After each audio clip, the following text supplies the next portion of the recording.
So let's go ahead and do something a little bit different today, if we might. Instead of me just reading off my list, I'm going to suggest that we do some element of self-introductions, and we'll go ahead and what I'd like to do is, instead of everybody jumping in at the same time, if I call you, when I call you, just go ahead and introduce who you're with, what you do, thoughts about broadband, maybe 20, 30 seconds, real brief, but would like to give you guys a chance to dive in and talk early on as well at this. So on my right here is, on what my screen looks, is Steve Weingart. Steve? Good morning, group. Steve Weingart with Ridge Communications. Ridge Communications is based in Ventura County. We are an outside plant engineering, permitting, construction, maintenance, and repair contractor. We work on fiber optic broadband systems, DAS networks, and cellular sites for Crown Castle, Verizon Wireless, T-Mobile. Most recently, we completed a indoor DAS network at SoFi Stadium prior to last season's opening season with no fans. This year, in anticipation of the Super Bowl, they've got us in there adding hundreds of additional 5G sites, both inside the stadium and in the parking lot, in anticipation of tailgating and Super Bowl. Thank you, Steve. Mark Infanti? Good morning. Thank you. Not much to say. I'm here to try and learn something. I'm with Salt City Council. I know that there's a broadband initiative going across the area, and the executive director at Chamber of Commerce passed this link on to me. And so I'm just going to sit here and listen and learn. That's all I want. Thank you. Thank you, Mark. Glad you're with us.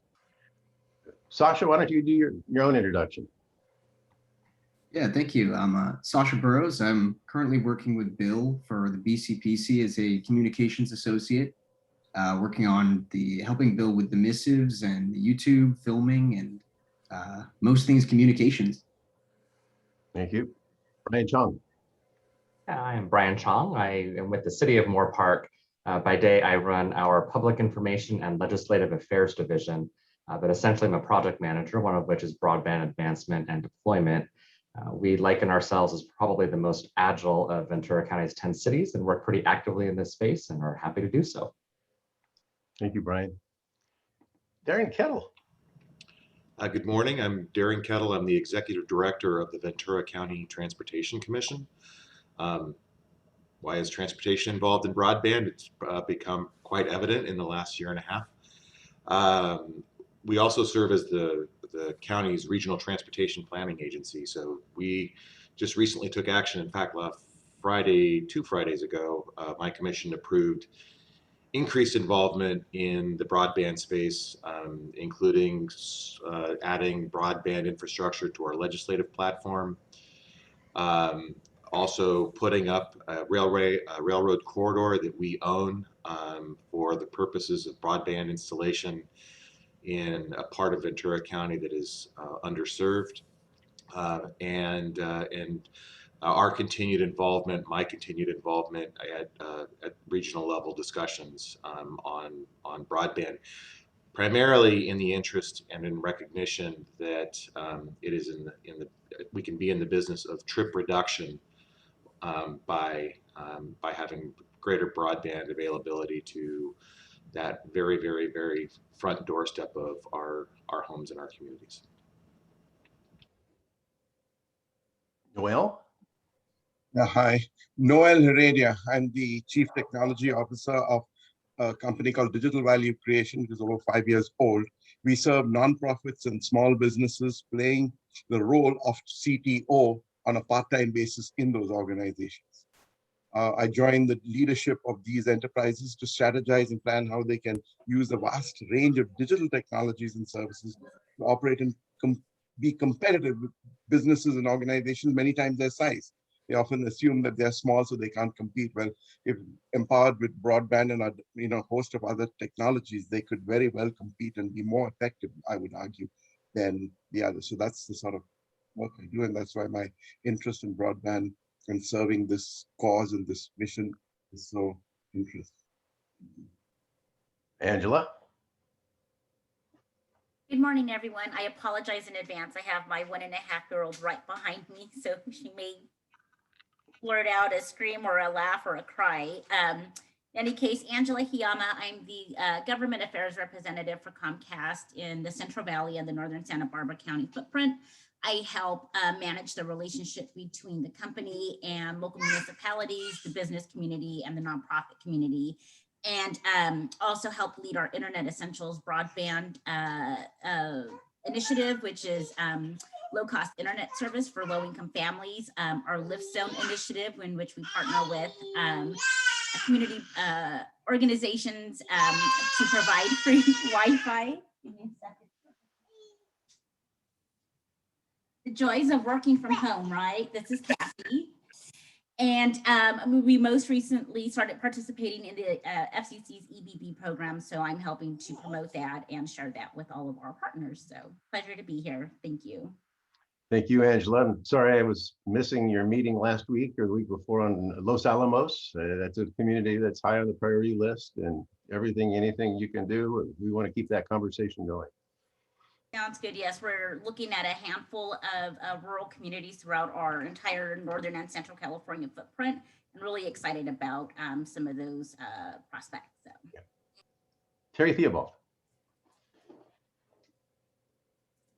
Yeah, are you muted, Terry, or you're not getting audio from you? Maybe, oh, your headset. Now you can hear me. There's so many buttons to push now in these meetings to make sure everything's working. And it's worse if you're in your car. Anyways, good morning. My name is Terry Theobald. I'm the Chief Information Officer for Ventura County. And presumably I'm leading the charge on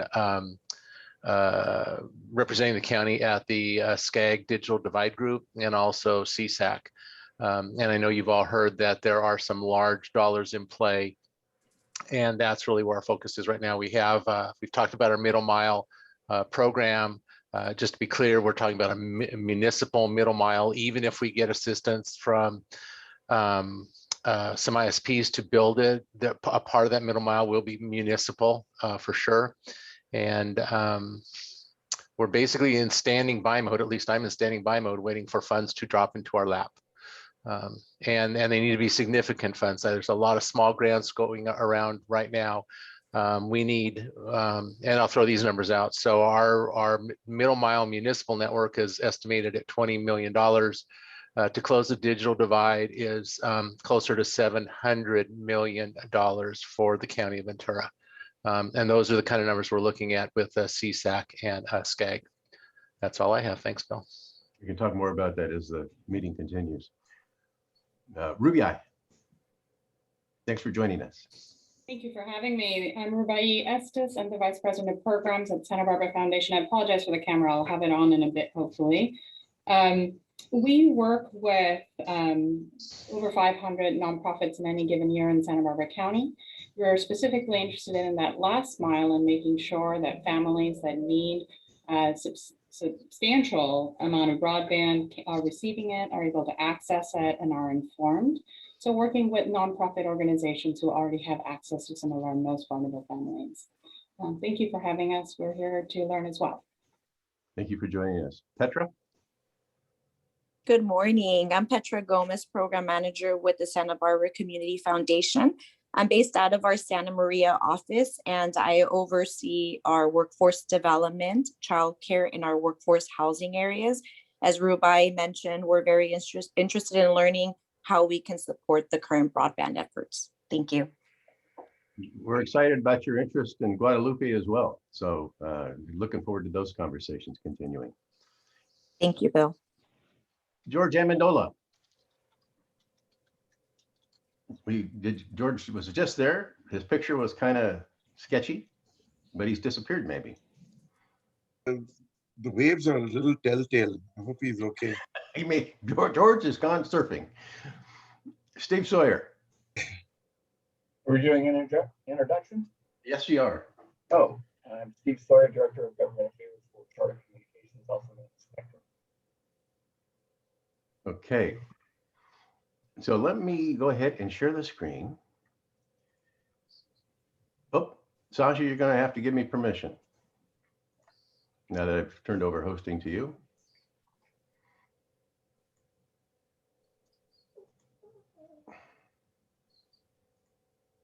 There it comes. Okay. So we've gone through our introductions. Want to just give you a thumbnail sketch of the meeting today, and then we'll get started with the conversations. We normally will go through the CPUC update, really becoming clear in terms of how strategies come together. And I want to talk about that some in the second or third slide, and then we'll dive down into each of these little areas. And then we'll just go around the table one last time to see if there's any topics that we've missed in terms of the conversation, any things we do want to talk about.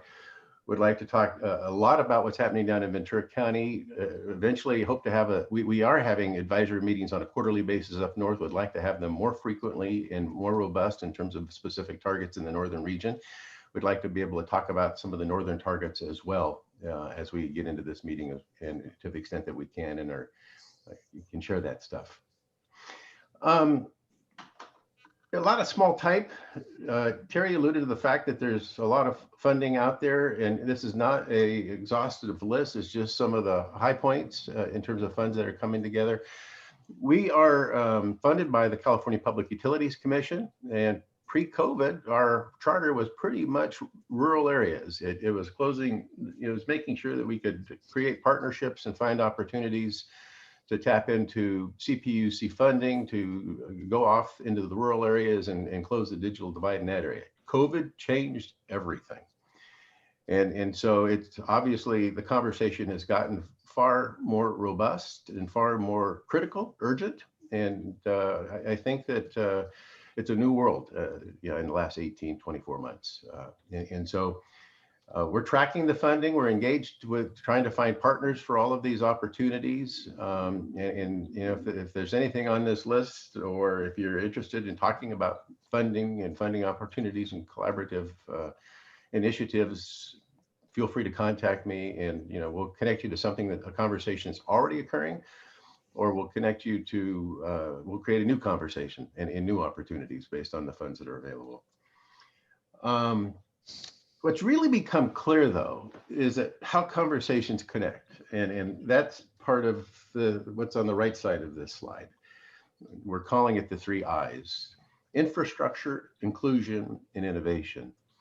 And it's funny because a year ago, we would have had these conversations in silos, but I think what we've started seeing is the same people show up for different conversations. And so we're now starting to say, these conversations connect. They all kind of go together. And so the imperative is to try to have them together. And so it's all very interesting how you can talk about middle mile, but at the same time, you can't go too far with middle mile without the last mile. The whole purpose of middle mile is to connect the last mile. And so as long as you are having conversations about the middle mile, you need to move to the next topic, which is the last mile. And then once you get the last mile connections put in place, the next topic is, well, what do you do when you're connected? And all of a sudden the inclusion and the literacy conversations take place. And it's the same conversation. They all build upon each other. And we're learning about that and coming up with regional strategies to deal with that. And so that's kind of our lessons learned at this point in the journey that we're all on. Any comments about this before I go on to the next slide? We're going to dive down and talk about infrastructure some, and dwell in each of these spaces for a while. And we come up with specific examples and provide status on certain initiatives in these areas. Okay. Let me go forward to the next slide. Oh, we did that. Same thing, different way of looking at it. The the way to what I think is we're kind of in a transformational moment. And there's a conversation that we'll be having later today. Terry Theobald is hosting a meeting of folks along, one of the legs of the Middle Mile Network, and every community is going to be having to face this journey collectively as they become interconnected with each other. And so part of, we're not going to get there today, but we probably will be in the next month or two, understanding that the conversation from a community standpoint is going to require that initial map. Because the middle mile is going to connect that community. But once that connection occurs, the conversation in each of the community then needs to talk about, well, what does the community need? Where do they need to go? What kinds of capabilities and build outs are going to be required in the community? And so there's a whole infrastructure conversation that's going to have to be community centric. And part of that infrastructure is knowing what is today and what needs to be tomorrow, and in developing those into the inclusion strategies to follow. And the urgency I have, and Terry talks about big dollars, big money, coming in. We've got to really collectively figure out what to do with this so we can solve this problem, so we can actually generate outcomes that are meaningful for every community. And yet the dynamics of these communities are so unique, they're so different. And so what happens in Ventura or Santa Paula is not going to be the same as Guadalupe and places in the north and Solvang. And so talking about middle mile to the last mile solutions, to the inclusion needs and opportunities and the training required, to what is that smart city? What technologies are required, and the community planning that has to occur to be able to get to that end state of an interconnected smart city where everybody's got access. Everybody is in that literacy mode, but then you've got to have the technology enablement that's going to follow. So that's the scope of all of these things and what happens when you start considering them together. So talking about the first I, infrastructure. This has been an interesting journey.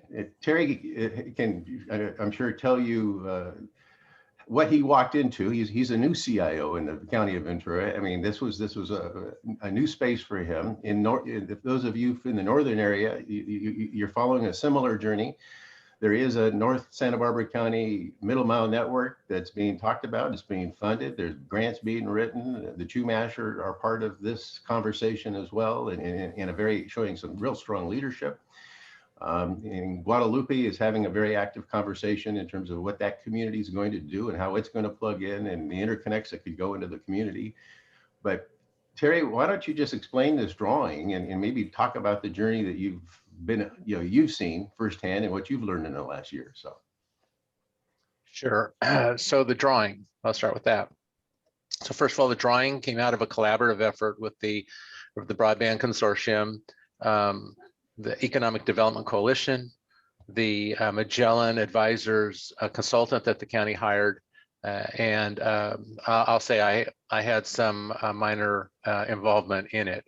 I think the real question was, where did we want to focus our efforts? Because there's a lot of, I mentioned the $700 million number. I mean, there's a lot of work to be done to pull off what's on this drawing and what it implies. So basically, we were looking for redundant middle mile accesses within the county. The 126. Let me back up. So the first thing is there's different segments with different colors. So there's some segments that indicate city or county specific networks. There are colors that represent proposed builds. And on the proposed build list, we have the purple, which represents what we hope will be a great partnership with VCTC and the Santa Paula branch line. We have blue, which represents basically digs, trenching, plowing, and then we have red, which represents aerial, basically Edison poles.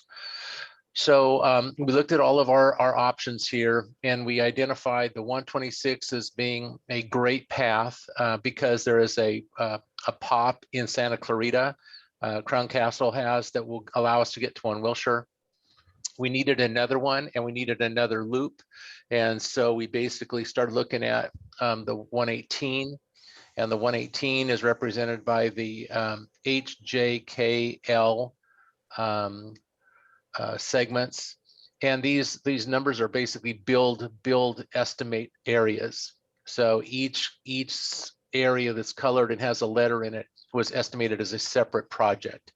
But from my perspective, the middle miles are made up of multiple segments. So ABC represents the 126 build middle mile. The HJKL represents one way we can go with 18, and we could also go down M, which is the other way. L takes us into Simi Valley Pop, which can get us to Wilshire, and M takes us into Agoura Hills through Westlake, which gets us to a pop there that can get us to Wilshire.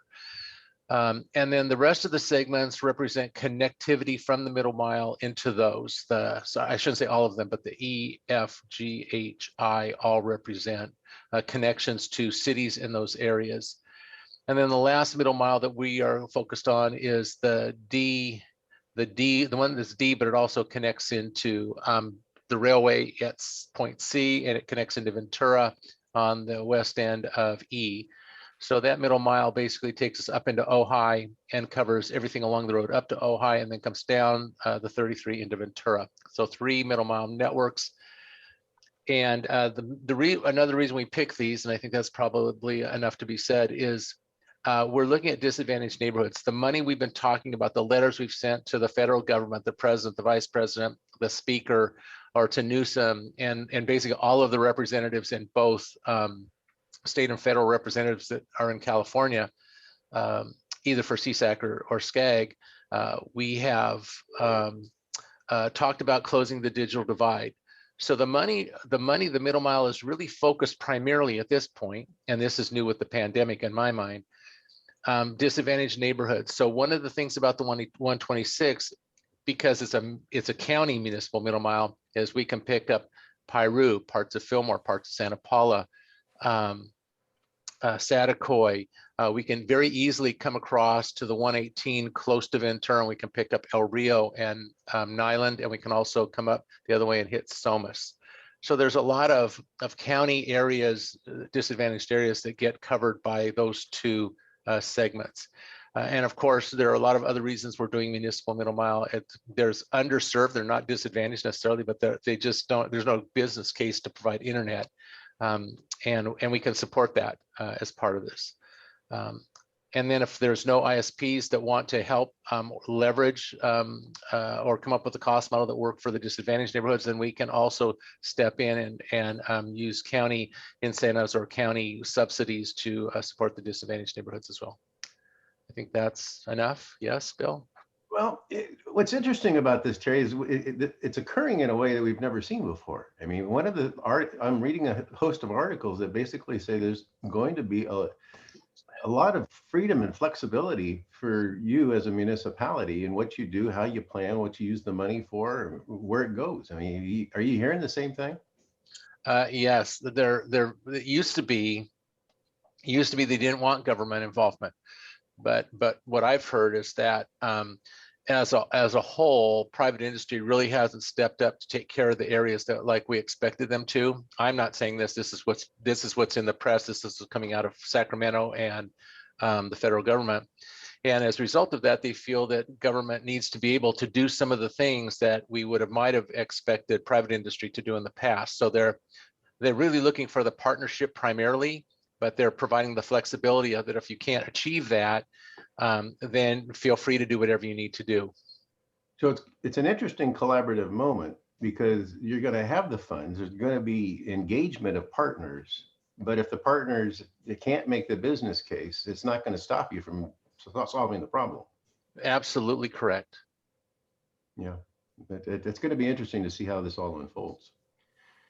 So the other thing I like about this picture is the fact that what's implied there is there's zones tied to each of the communities. And so there's a Santa Paula zone and a Fillmore zone and a Ventura and an Oxnard zone, and these zones are going to need strategies of their own to what happens to how are the funds spent? How are the networks built out in each of these zones? And that's going to be where we need leadership in every community to stand up and say, hey, this is what, this is the vision we have for our community, the community network we're going to need, the infrastructure we're going to have. So they're going to be a series of conversations that need to somehow or another interconnect. So, Brian, why don't you talk about more? This is a good time for you to just kind of, you've been involved and engaged with all this. You're talking about the Moore Park zone. What's your thoughts about this conversation and where it's going for Moore Park? Sure. Actually, we are very open and willing partners in this project. I will admit we are a little sad that the 126 corridor beat out the 118 corridor for phase 1 of the county middle mile network, but we totally understand it.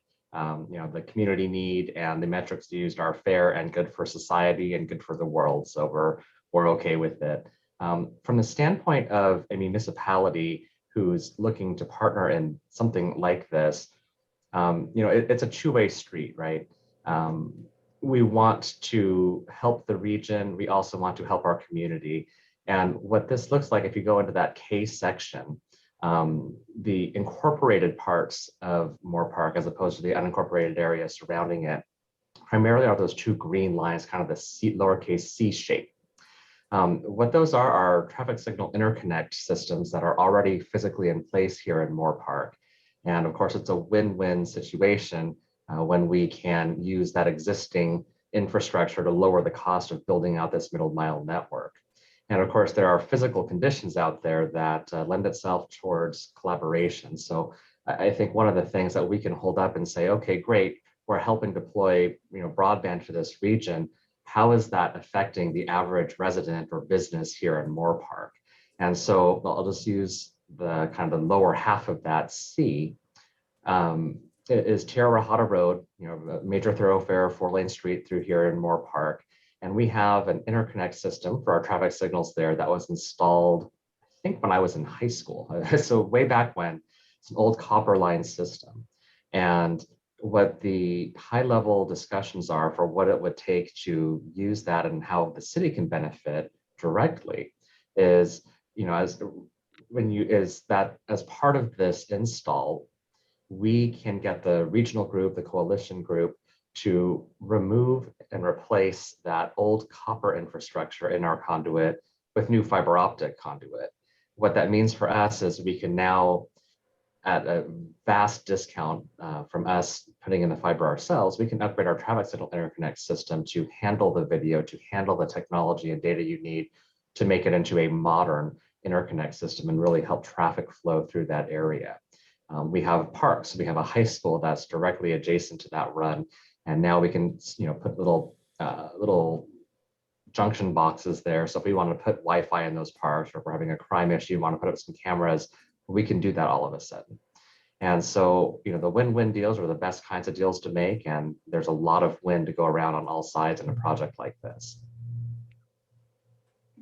So what I'm encouraging, and Mark, from Solvang's standpoint, is you start with a basic ring or some kind of citywide network, and these folks can talk about it some, but I'd even go to the point of having a grid. It's not so much the last mile, the interconnect of all homes. That I think that's probably, despite all the money that's coming, will not get there. But I do think when you look at technologies like 5G and wireless and what the capacity is going to be and the growth for the future, that's something that you need to be planning for as a municipality. Those are the conversations that you need to be fostering for all of this. And I think that's, Brian would agree that that's kind of where Moore Park's going. Brian and I have had a number of conversations about his city council members. I mean, and the education that's been involved. You find one person that's gets it, and they understand, they see the vision, but that doesn't make for decisions on a council. It really is a journey in just getting everybody on board and being able to share and understand the same context of this very complex situation. So we welcome you to this group, and anything we can do to help with the education and the process of sharing information, let us know. I'll throw out there too, Councilmember Infante. if you want to talk offline, I was sitting in exactly where you were a few years ago when we started with the consortium. And I'm happy to share what we learned, what we've done, if it saves you some time, saves you some steps, or I can probably answer questions a little more candidly than your own city staff can as well. So, I'll post my information on the chat. So feel free to reach out and happy to talk with you. Thank you. I'd love to do that. Appreciate it. And Brian, I wanted to also say that it's not that we were dodging the 118 start. I mean, yeah, it's Darren kind of made it easy. As long as you've got that Santa Paula line, going from Ventura all the way to Santa Clarita, that kind of makes that first one a low-hanging fruit. We have a saying around here in Moore Park about let the data decide or let the science decide, and we don't really have anything to dispute with what the regional effort did. Yeah. I think that I'll have to tell you that I've been one that's been encouraging Terry to just start somewhere. Conceivably, if this comes up, and funds are delivered in a couple of dump trucks and they just back up and dump funds, there's nothing saying that we can't do the whole thing, out of the get-go. We don't have to do single phases one at a time. We could certainly build it all out if the funds were there to make that happen, but we got to start somewhere. That 126 corridor presents far fewer construction challenges than the 118. I don't know if that had anything to do with the decision, but it would be easier to build relative to the other one. Yeah. It was Darren's charm. And I'm sticking with it. All right. So inclusion, we just talked about one eye, but as we get in and start convening these various conversations with these various areas, we get to the next eye, and this is the inclusion conversation. And the Ventura County Community Foundation has been very, very active in having these conversations, and we are grateful for Jeffrey Lambert. He's a great, solid, has got great background in terms of knowing our communities, and as well as his strategic project leadership background. And so we're at this point now where we're looking at certain pilots within our area, pilots in the city of Oxnard, pilots in the city of Santa Paula and elsewhere, where this is the Monterey model, and what they've been able to use this model at. In particular, we're in the migrant worker communities, labor camps for, and they've been able to do a significant amount of fundraising as it relates to the ag community, where you can go into and provide an assessment of the folks that are in the community, that are part of this neighborhood, if you will, and do some fundraising, as well as have internet partners and internet providers, and through the convening process, provide a rapid response. You get funds, you build the partnerships, you deliver the service, and it's been very, very effective. They've gotten very good at it. And so our approach is to not reinvent the wheel, but as we get into the pilots in these communities, just follow along what's worked elsewhere in the northern part of the coastal areas and the Monterey area. So this is the approach we're using down here, and we're passing around and encouraging other people to do. And we have a consortium lead up there in Monterey that I can certainly share that information with you. But as we get into building the regional network, convening the conversations with the communities, this is the kind of information we're then going to be inserting in trying to build the coalitions within each of the communities. The interesting thing about this is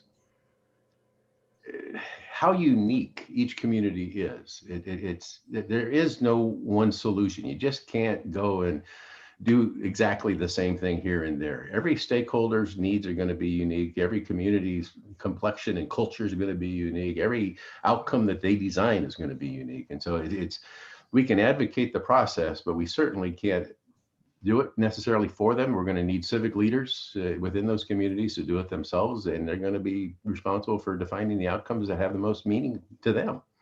So it's an interesting time. It's a time of empowerment and leadership development for communities. So anyway, these are the tools that we're hoping to be able to pass on. Any conversation about infrastructure or inclusion at this point? Okay. Innovation. Oh, Terry, are you waving goodbye or you have something to say? I actually raised my hand. Okay.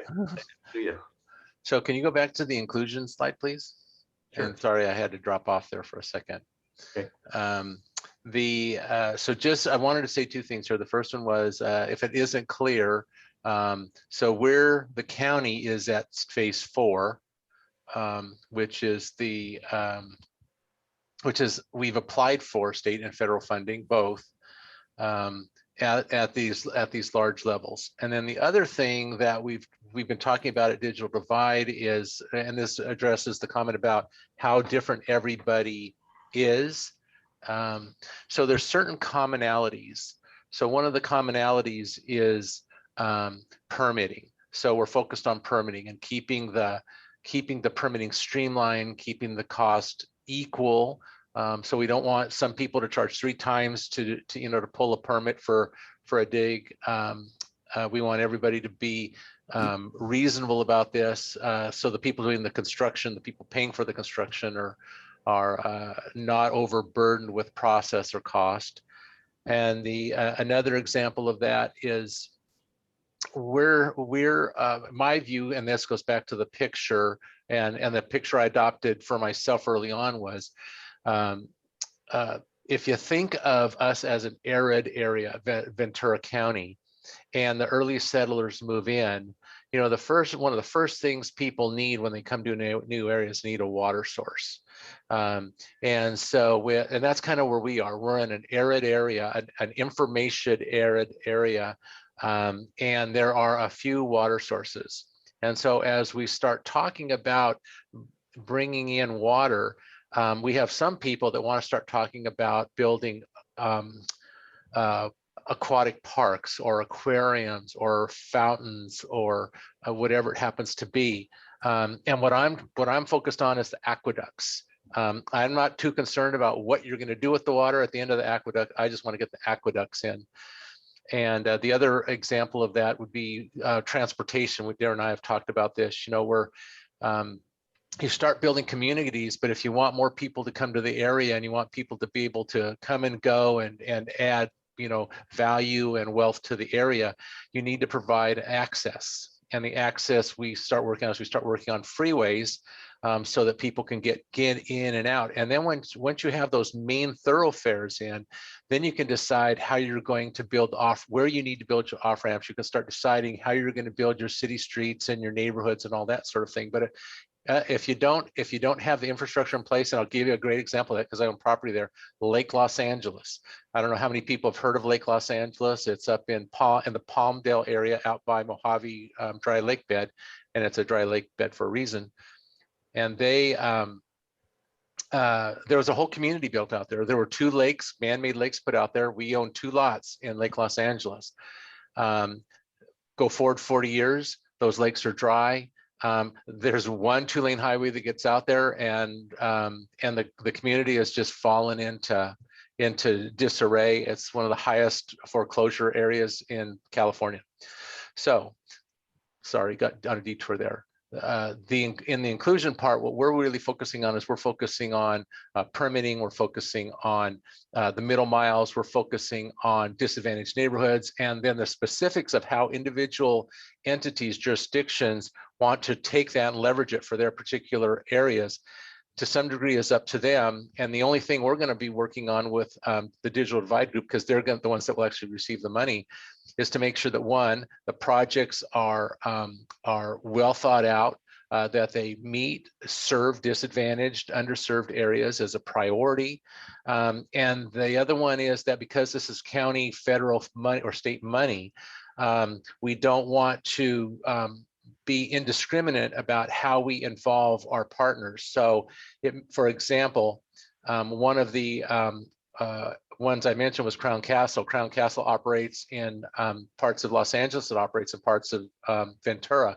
So if we get money at the state level between LA and Ventura County, we should be working together with Crown Castle so that we get the most bang for our buck, so to speak, the most leverage out of that investment, so that if Crown's building in Ventura County and they can do some building on the LA County side that overall saves money, then we should be looking at that hardly and strongly and trying to take advantage of it. That's all. Thanks, bro. So what I find fascinating, you kind of run the numbers in terms of the digital divide group. They throw out what they're lobbying for in the letters to Congress, and then you've basically divided it by the number of homes in our region, and came up with a per dwelling cost. Do you have that off the top of your head what that number is? Sure. Sure, there was, I'm going to try and do this off the top of my head. So the way the numbers were calculated were digital divide. So SCAG, the California Emerging Technology Fund, I think Crown was also involved because they had some map data. They determined that within Southern California, the 7 Southern California counties, it would take $1,500 per dwelling to address anyone that already had what we'll call okay internet. Okay internet could be, the 12 megabits, something like that. And it would take, because we're shooting for 100, right? That's our goal, is 100 megabit minimum for everybody. If you didn't have any internet, then it would be 5,000 per dwelling. So those are the initial numbers. So the way that I backed in, and those initial numbers add up to $8.8 billion for the 7 Southern California counties. So the way I backed into the numbers is the number of dwellings that I was able to find through multiple sources is somewhere in the neighborhood of 300,000 in Ventura County. And there's somewhere 50, 60,000 of them. Don't use these exact numbers because it may not add up, but there's like 50 or 60,000 that fall into the disadvantaged, unserved, don't have the internet, whatever it happens to be category. And if I do the math on that, I get $600 million out of the 8.8. And the 8.8 was actually 8, and then they added 10%. So I did the same thing. So 600 million, I add 10%. So that's how I came up with the 660 is number that I've been pushing. So is this tied up in pending legislation in Congress? Are we talking about dollars that would be for FY22? So this is the infrastructure bill. This is the $3 to $1 trillion, whatever number they agree on, infrastructure bill, of which there's billions of dollars set aside for broadband. So it's already passed? No, this is the one that they're fighting about. Okay. And fighting is probably too strong a word, but this is the one that Biden wanted 2 or 3 trillion, and the Republicans said, we'll give you $500 billion. I think that's kind of where it was going. I don't know where it is right now, but one, it hasn't been passed, I'm pretty sure. And the other one is even after it's passed, then how is the money allocated? So what SCAG did is they sent the letter off with all of our signatures, all of the CEO and a board of supervisor for each county, plus this broadband coalition consortium, thank the Economic Development Collaborative, any and everybody else we could get involved. I think some school districts signed up on it too. That's what was sent over. That same letter, or a version of that letter, we asked for 4.8 million from the federal government. And then we turned around and sent a letter to Newsom and everybody in California and said, we've sent this letter to the federal government asking for 4.8. We believe we need 8.8, and therefore we want you to make up the difference of 4 billion. And I believe that's going to come out of Newsom's infrastructure plan, which is also still kind of in process. Right. And then CSAC, and this part is important for a couple of reasons, but CSAC sent a letter independent of SCAG to Newsom and company, basically saying we need $8 billion to close the digital divide. So that supports our claim too. It's just another organization supporting our claim. And the other thing that's interesting about it is they asked for $8 billion for the entire state, and we asked for 8.8 for just 7 Southern California counties. So 58 counties versus 7, of which 7 are the ones we're talking about. And I think somebody told me that of the 7 Southern California counties, that represents 60% of something of the state. So that the numbers don't necessarily track, but at this point, I don't know that anybody's too worried about it. Between the two and the state and the federal governments and their infrastructure bills, it would seem like we should get we should be able to get a large sum of money for our projects. And again, when we get the money, and this is from a project management accountability point of view, it's important to understand that if somebody gives us $660 million, we will be expected to supply 100 plus megabit internet to 300,000 dwellings in Ventura County, not 200, not 150, not the ones that make the business case, 300,000 dwellings. It's whatever the number is. Yep. So part of the urgency I feel as I talk about these 3 I's is the need to get pilots going today. When I say pilots, what Terry's doing with the Middle Mile Network is getting it to the point where it's shovel ready and the communities are moving out.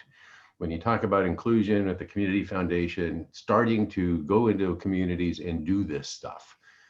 Because, and then the same thing is going to be true when it comes to the innovation, the 3rd I. Because as these funds roll, we're going to have to point to execution. We're going to have to scale. We're going to have to be able to show folks that this is what we're doing. This is the action plan.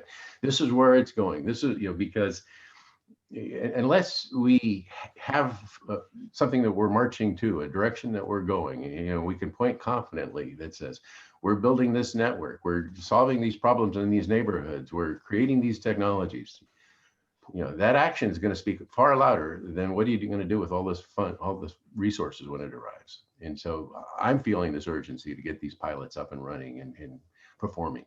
So they become the best practices. Thank goodness for the work of others that have been able to inform us to how to get this stuff done. Any other comments about this before we move on? Thank you, Terry. And I also should say, Terry spoke primarily about the digital divide group, but what CSAC is doing, what Newsom is doing, we didn't even say anything about the American Rescue Plan, the ARP dollars that are showing up in each of these communities today.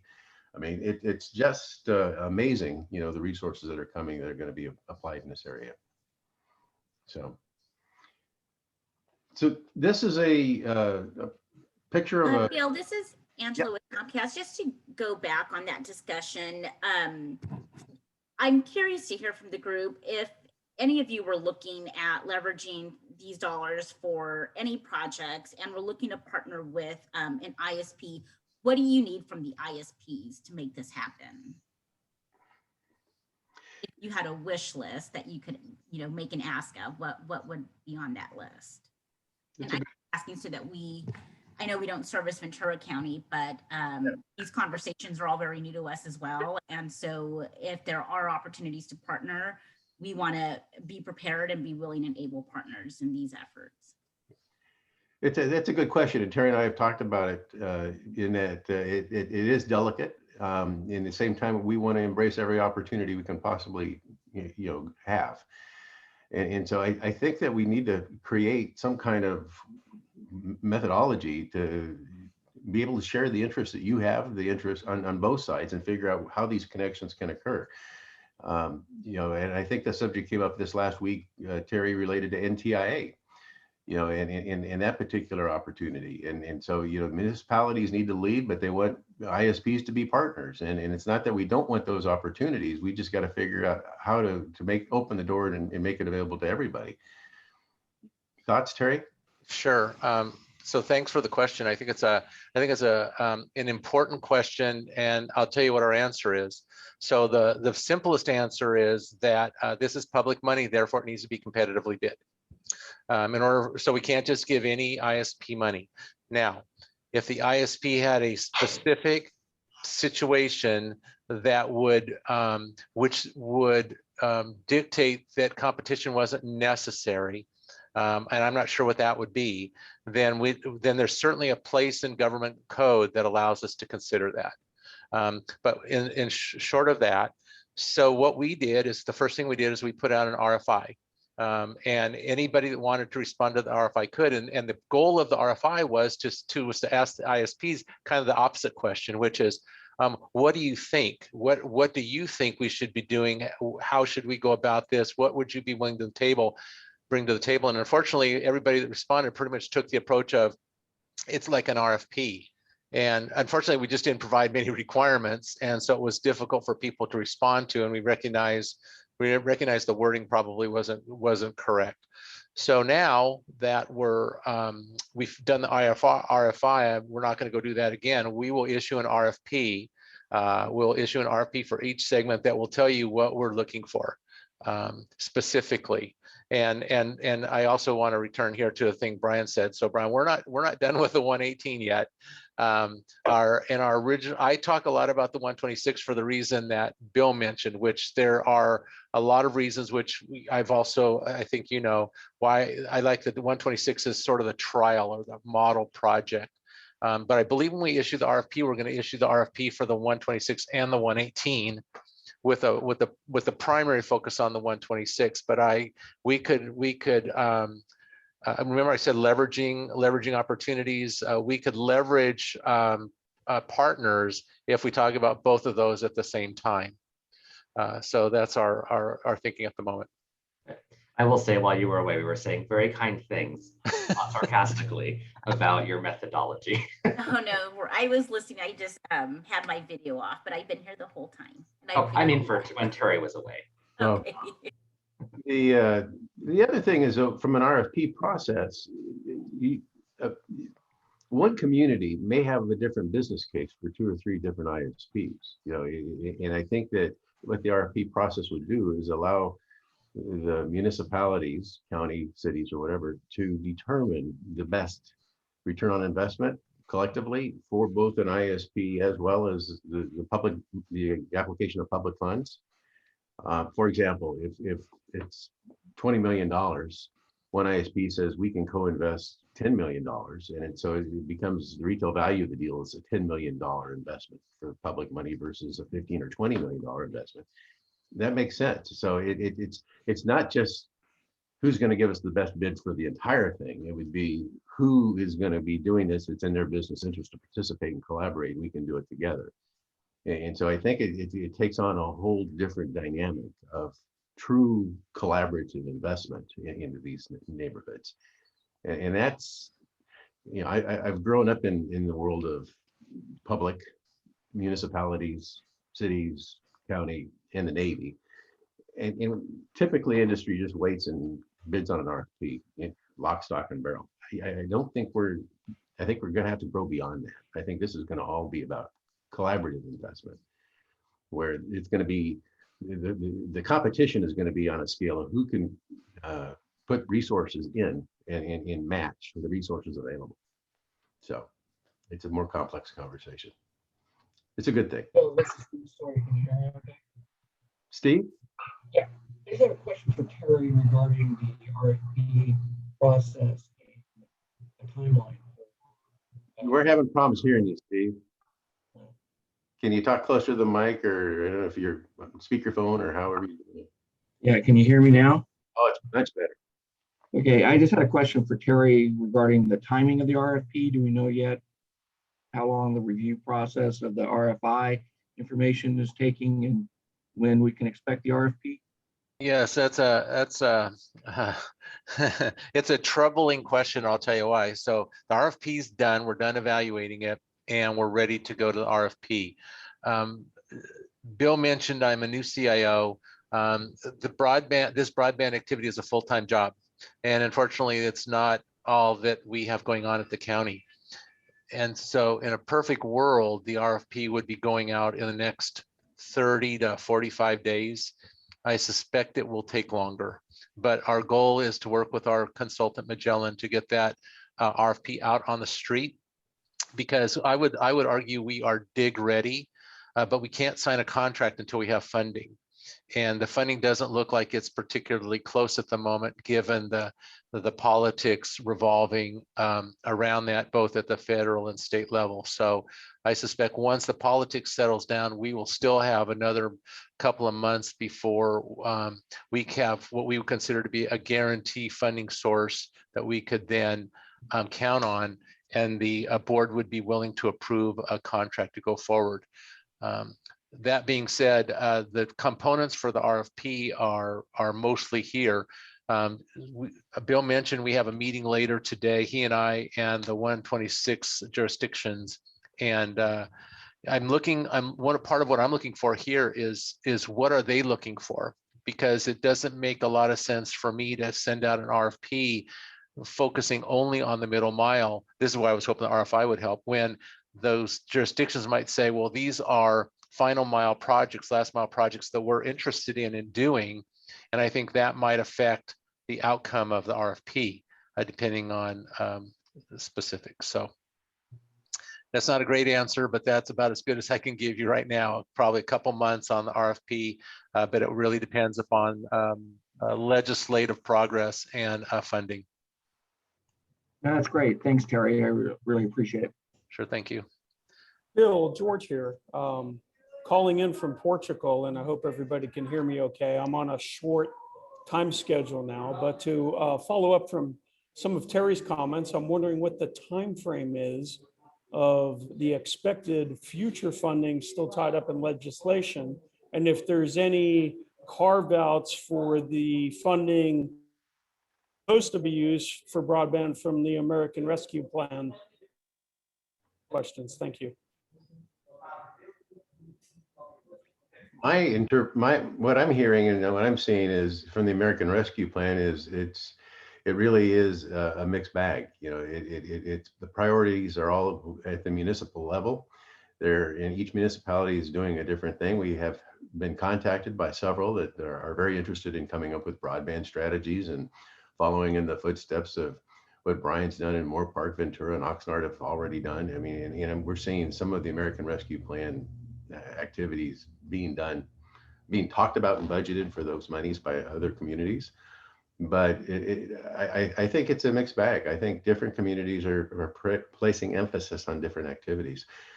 And once again, I'll stress part of the urgency I'm feeling about these pilots is if we can show the utility of the approaches to generate outcomes, all these communities would have resources to be able to do these kinds of things. But we just got to demonstrate that they work. So I can chime in a little bit on that, George, because that's in my legislative affairs territory. On the state level, budgets have been proposed by the legislature and by the governor. And basically those come down to the state Senate, state assembly leadership, and the governor hammering out deals. It is expected that there will be broadband funding in there, but how much and how it will be distributed, whether it's a formula or if it's going to be a competitive basis, you know, that remains to be seen. For the American Rescue Plan Act money, that was used for COVID response, and broadband had a special thing saying, or broadband. So those monies were delivered in kind of two chunks, one to large jurisdictions, which is 50,000 or more people, broadly speaking, who got money directly from the feds. For smaller agencies such as Moore Park, the money was actually given to the state, who then would give the money out to the local jurisdictions. So from Moore Park's standpoint, it's in the $6 to $7 million range of money that we're getting. And we actually just last week got the final amount of where in that range we're actually getting. And we got most of the strings that are attached there. So what we're doing in Moore Park is when we prepared our budget and whatnot, we didn't have that number, and we didn't want to say, hey, we're going to do this and this and this and this, and then get less money and then have to cut something. We would rather wait till say, here's what we're getting, here are the rules, and then have our council decide what to do. So our expectation on a staff level is that some of that money will be applied to broadband, and other money will, or I would say the vast majority of that money will be going towards other things like COVID response, business assistance, because that was the principal, goal of that funding. The third pot, which is the infrastructure bill, that's currently kind of stuck in Congress. It appears that there's a lot of, I call it kabuki theater, that goes on with any of these, multi-trillion-dollar bills, right? But it looks like there are two paths forward to that bill, which will have broadband in it if it passes at all, as well as, trillions likely of other physical infrastructure. The one kind of the bipartisan method or path forward would be a smaller dollar amount just to get Republican votes necessary. The budget reconciliation process, which would generally be an all Democratic senator vote to get through Congress, would be probably a larger one because you don't need any Republican votes to do that. That theater is likely not going to play out until July at the earliest. And even then, if that bill is signed, you then have to wait through the process that Terry was describing earlier, where it's not like, okay, I'll just make up a number. We'll say $100 billion for broadband in the country. It's not just a bunch of checks that magically go out. Those monies need to, the new programs and reporting and accountability and transparency deals need to be developed. And then, if it's competitive, here's the rules for the grants, or are we doing loan programs? So there will be a lag time of probably many months before that money can actually be deployed and used, applied for.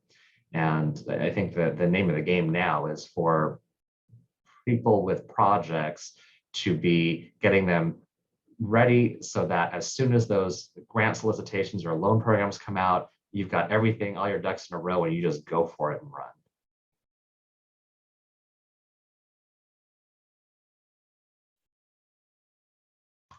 Don't you suspect that it's like three waves? I mean, the first wave, and each wave is almost getting larger. I mean, the first wave is somewhat close at hand. It's the ARP money. The second wave would probably be Newsom's $7 billion coming from the state that probably kicks in the next in the state's next fiscal year in that budget. And then the third wave will be the feds in the dollars. And each wave is going to be more significant than the last. It's the way it seems to be lining up. George, it's a good time to be surfing, but I'll tell you, Bill, I'll be really interested to see when the money actually shows up and then when it actually gets put to work. Yeah, and I hope it's used appropriately. Yeah, I think we're talking 6 or 12 months for all of these conversations, and in terms of actually breaking, being shovel ready and digging, building, reading the tea leaves. Okay. Thank you, Bill. So let me just go through the last one, and then we'll close up in the next 5 or 10 minutes. The third eye is really now that COVID is behind and the regulations have been lifted. I yesterday, the day before, I've started having conversations. We'll see you, George. I think you're waving goodbye. Yeah. I think, Brian, we were in a conversation yesterday talking about, imagine a forum that would be really looking at the very best when it comes to smart city tech, where you have autonomous vehicles, you might have the use of light poles and cameras and sensors.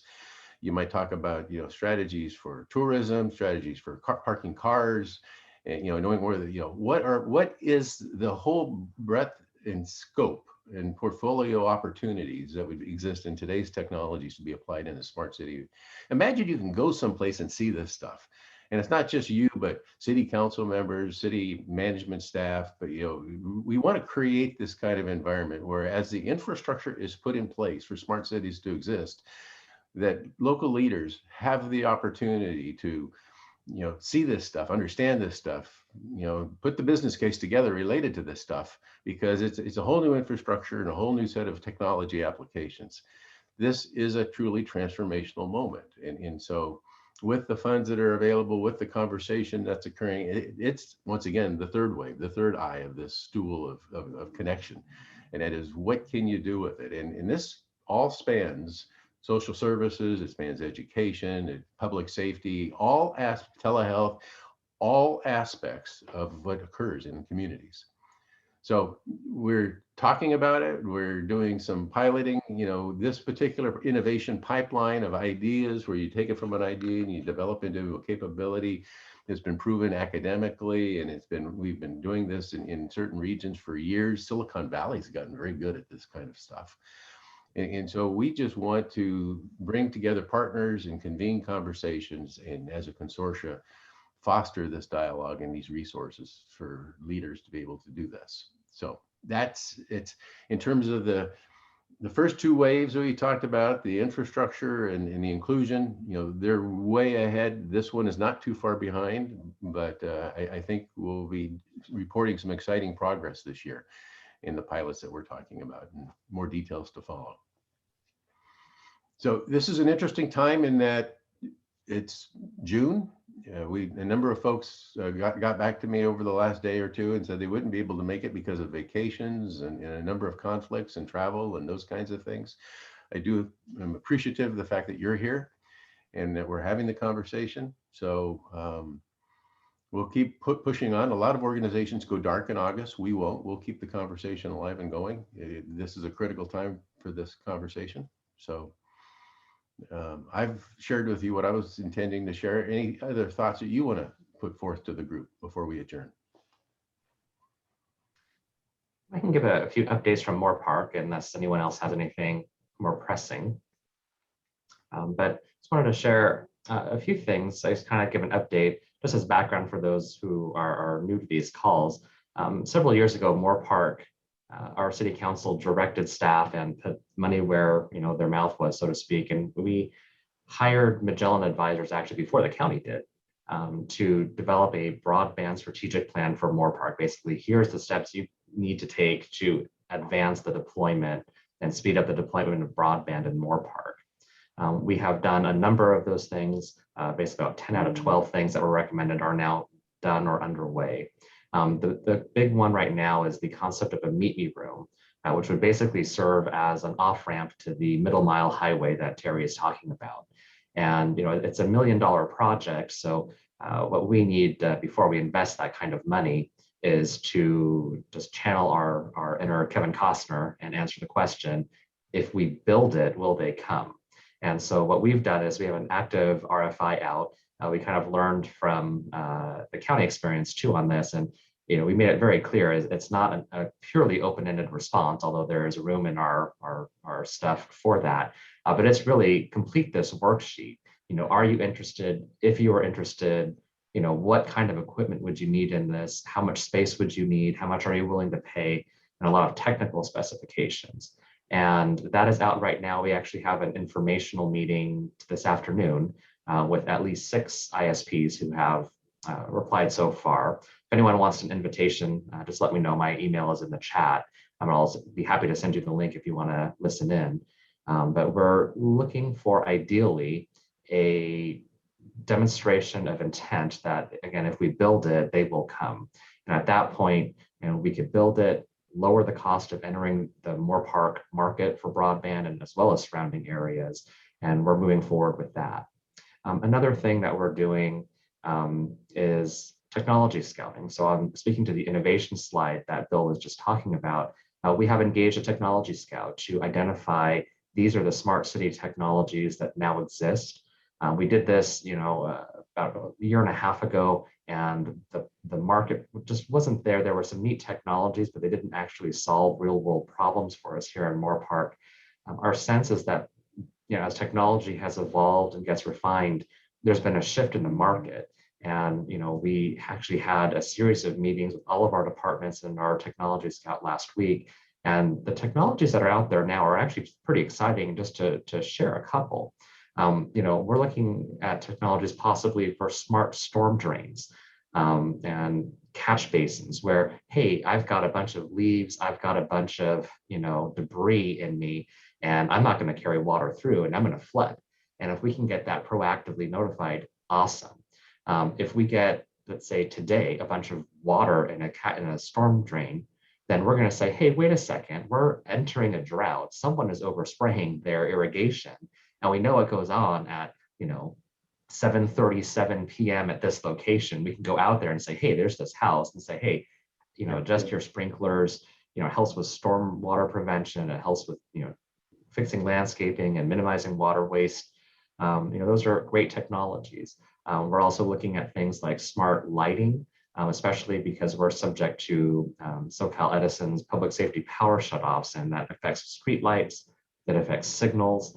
And to the extent that we can get backup power, solar, what's the state of the market, we're very interested in that. And then a final example, sorry, my phone's ringing here, but we're looking at object sensing technologies that we can, for example, stick on the front of a city vehicle as let's say our building inspector is driving around. It'll take a snapshot of wherever it's looking at, and then a few days later, when you happen to be driving down that street, it can flag things that are different. So it's hey, there's something different on this wall. You might have graffiti, or this tree branch looks dramatically different. It's hanging down over the sidewalk, and we can take a look at that. So while our folks are just driving around town, we can find problems and not have to wait for someone to report it. So all very interesting technologies, and we'll take a look at that. And finally, I do want to share one of the stories of, I call it a success story, although it does expose something that we did not do that was recommended in our broadband strategic plan, or at least not do yet. And one of the recommendations was to create a funding source and have money ready so that if we ever get an application for a permit to install new fiber optic cable somewhere in the city, that we would have money to immediately pay that contract and say, hey, while you're in there digging that trench, put some conduit in for us. And it's a difficult thing to pull off politically, because you're saying, hey, council, I want, SAS recommending $200,000 a year for unknown fiber optic cable in unknown locations at an unknown time, if it ever even happens this fiscal year. It's difficult to do that, but so we deferred that action. But we actually had a situation come up last week where we're getting an Amazon Fresh supermarket that has a high demand for internet service, and it's located in what I call the broadband triangle of death. It's bounded by a river, a freeway, and a mountain, and it's just very difficult to serve. But Amazon is very highly capitalized, and they said, that's fine. We're going to pay someone to put fiber optic in the bridge over the river. And our public works director, without even having to be prompted, said, whoa, whoa, whoa, whoa, whoa, we got to get city fiber in there. And those conversations are being had right now. But I will say, it's one of those things that the consultant said, well, it's going to happen. It's going to happen. And said, no, we know. Well, it happened. And, it's an open book as far as, where we're headed with it. But it is something that, was predicted, and the opportunity has actually come up. So that's the latest in Moore Park. Thank you, Brian, again. And you're triggering me about the self and notifying trash cans, where the trash cans basically broadcast a signal when it's time to be empty. Instead of having somebody doing the rounds, twice a week or whatever the pickup might be, actually going and have it demand driven, where the trash cans notify you when they need to be emptied. We've got a couple of those too. Yeah, it's just it's a brave new world in terms of the transformation that's possible, and it's going to be interesting. Other comments before we adjourn? I just want to say, Brian, that is really excellent thinking, and that sort of strategy of piggybacking on an existing project is brilliant. Congratulations! I think that's a terrific initiative. I'll see if it works out. Yes, I hope it will. I'm sure it will. Common sense. Yeah. I would have to echo that comment. That it's just, thank you, Brian. That was a great information. I look forward to talking to you in the future. I did not have the concept of what all the smart city capabilities were until you mentioned a few of those. And because I'm on the Groundwater Sustainability Agency, some of the water things struck home with me. This is, it's interesting. I have 100 different questions. We'll talk. Thank you very much for your time, though. I appreciate it. Well, Mark, thanks for joining us as well. And we'll look forward to continuing to have the dialogue with you. It's a journey. We're all in it together. So. All right, everybody. Hey, thanks again for the time, and we'll look forward to staying connected, and we'll keep talking. Have a good day.